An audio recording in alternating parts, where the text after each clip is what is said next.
পরীক্ষায় ভালো ফলাফলের জন্য 100% পরীক্ষিত কিছু আমল দিব ইনশাআল্লাহ তাআলা। পরীক্ষায় ভালো ফলাফল আসবেই আসবে। অনেক বড় বড় ইসলামিক স্কলাররা তারা কোরআন এবং হাদিস লব্ধ জ্ঞান থেকে গবেষণা করে 3টি বিষয়কে বাছাই করেছেন। কয়টা বিষয়? 3টি জিনিস যদি কোনো শিক্ষার্থী পালন করে, পরীক্ষার আগের রাতেও যদি করে, পরীক্ষার হলে গিয়েও যদি করে, ইনশাআল্লাহ তাআলা তার ভালো ফলাফল আসবে। দেখো, প্রত্যেকটা স্টুডেন্টের স্বপ্ন সে খুব ভালো রেজাল্ট করবে, ঠিক কিনা? আছে না? এই যে যুবক বন্ধুরা, স্বপ্ন আছে না? আছে। বর্তমান কিন্তু আমাদের পরীক্ষা চলছে, আলহামদুলিল্লাহ। আমাদের কারো সন্তান, কারো ভাই বোন, আমাদের পরীক্ষা চলতেছে। বাচ্চাদেরকে আজকে গিয়েই এই ট্রিটমেন্টটা দিবেন। চাচা, আজকে গিয়েই আপনার সন্তানকে বলবেন যে তোমাকে এই 3টি বিষয় দিলাম, অথবা আমার ভিডিওটা তাকে দেখাবেন, পারলে একটু শেয়ার করে দিবেন।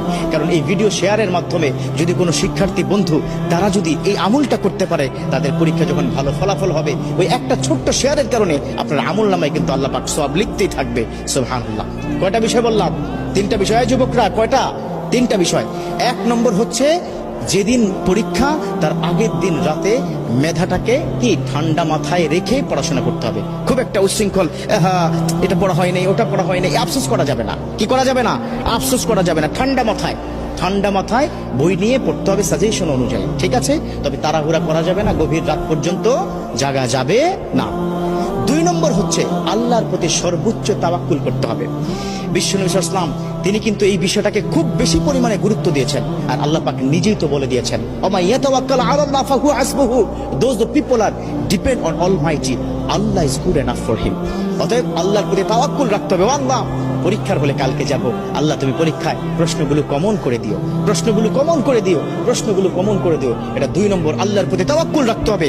আল্লাহর কাছে চাইলে আল্লাহ ফেরত দেন না।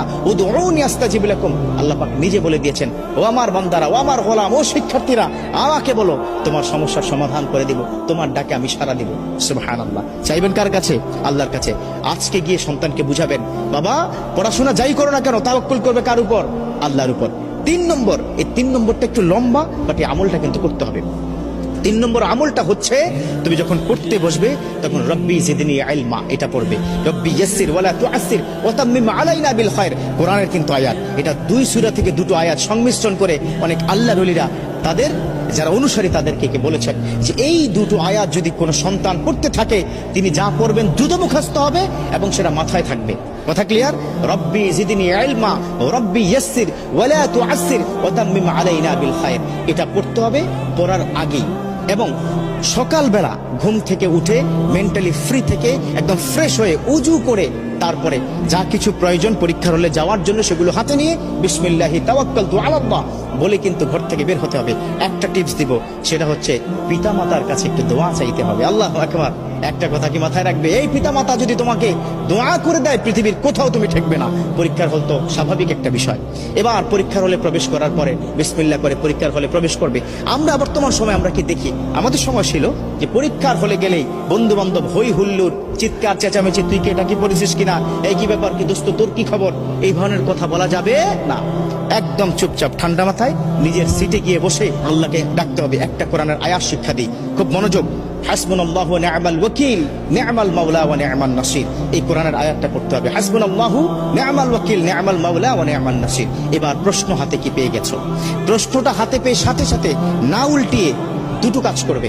একটা হচ্ছে উপর করে প্রশ্নটা রেখে সুবহানাল্লাহি ওয়া বিহামদিহি সুবহানাল্লাহিল আযীম, এই তাসবিহ পড়ার পর ওই যে আমি শিক্ষা দিলাম না, সেটা কি রব্বি জিদনি ইলমা, রব্বি ইয়াসসির ওয়ালা তুআসসির ওয়া তাম্মিম আলাইনা বিল খায়র, এই কোরআনের 2টো আয়াত পড়ে বিসমিল্লাহ করে যখন প্রশ্নটা দেখবে, যদি কোনো কারণে কমন নাও পড়ে, no tension, don't worry, don't be frustrated, হতাশ হওয়া যাবে না।